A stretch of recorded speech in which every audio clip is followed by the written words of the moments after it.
So one of the things that we're trying to do this year, Jobs with Justice is trying to do, is we're trying to give things the actual name of what they are.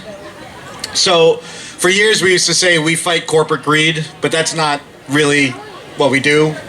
We are trying to bend back and break off the fangs of capitalism.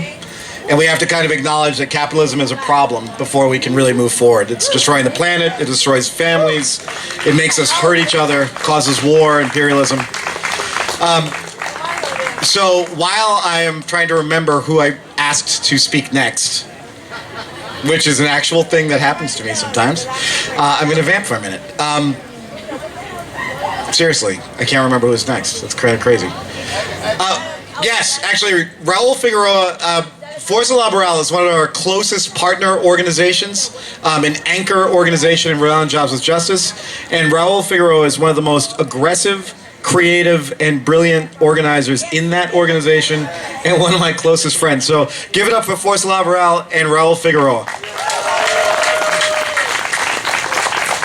You know, one thing about Michael is that he does not take compliments very well, but he's really good at giving them. I given him so many compliments before, and his response is always like, "Thanks." Thank you, everybody, for being here today. It's such a wonderful atmosphere. I feel honored to to have the opportunity to speak here today. I remember my first May Day. I was in 1986. In El Salvador.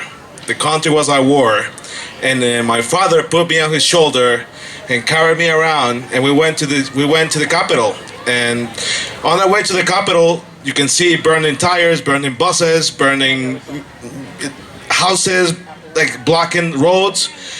And we made it, but we made it to the to the capital. And ever since then, I remember just carrying the flag. That every time it got windy, I always, because he was carrying me on his shoulder, I always almost like fall back.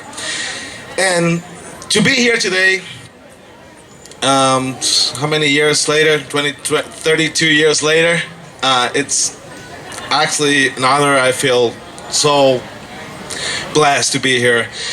Fuerza Laboral, it's always it's an organization that has been around for 10 years. It's always fighting for workers' rights.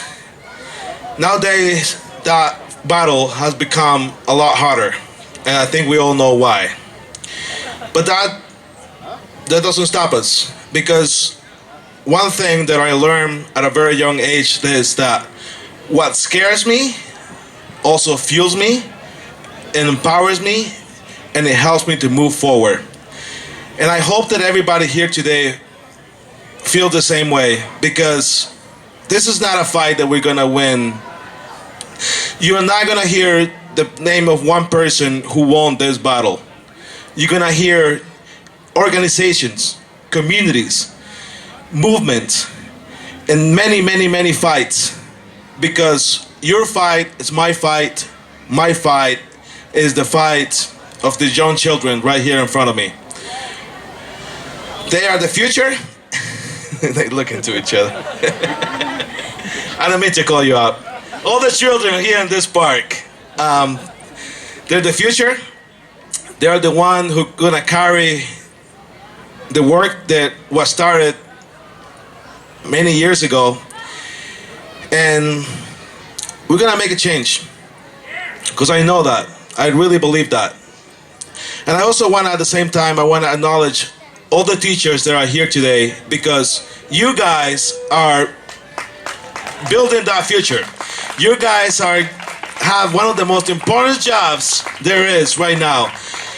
And my love, my heart, my mind, my everything goes with everybody, all the teachers and everybody who's doing the amazing jobs, and everybody who's helping people thrive, give them voices, and help them win a battle. And because of them, and because of all of us, because of people in the community, mothers, fathers, cousins, brothers, everybody who's here today, and everybody who's not because they had to work, well, we are here for them. And we're going to continue this battle, and we're going to win it, and damn right we will. Thank you so much.